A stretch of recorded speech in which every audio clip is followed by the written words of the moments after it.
Now let's get a little deeper. All while you listening to me, in the back of your mind, I want you to put yourself in God's place. Here's Satan.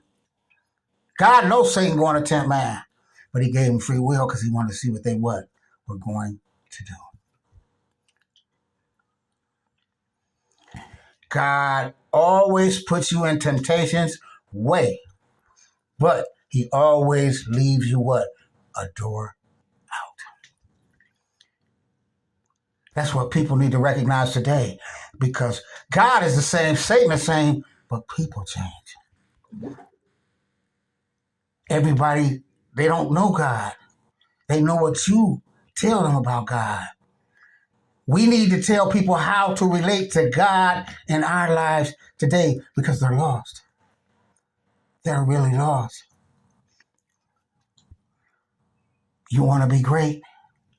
Relate how people can deal with God today. So people are getting drawn to me, but I'm an earth angel, and it's not my job to preach. It's my job to set you guys up to do what you do. That's all Jesus did. Jesus used to pull away from flocks because he came from up there.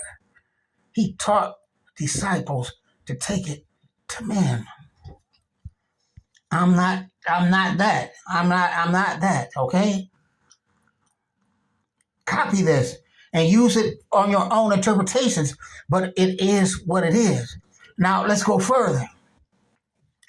This is the biggest thing for the night. I'm going to leave it alone. So Satan works for God. Satan honors what? God's house.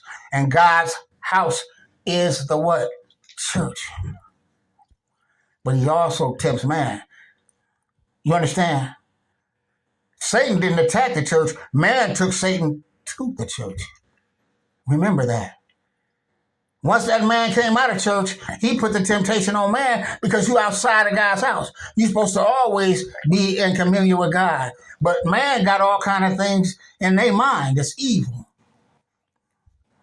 And God knows it. So what does man have to do? You have to balance yourself out between good and evil, because you know you're going to sin.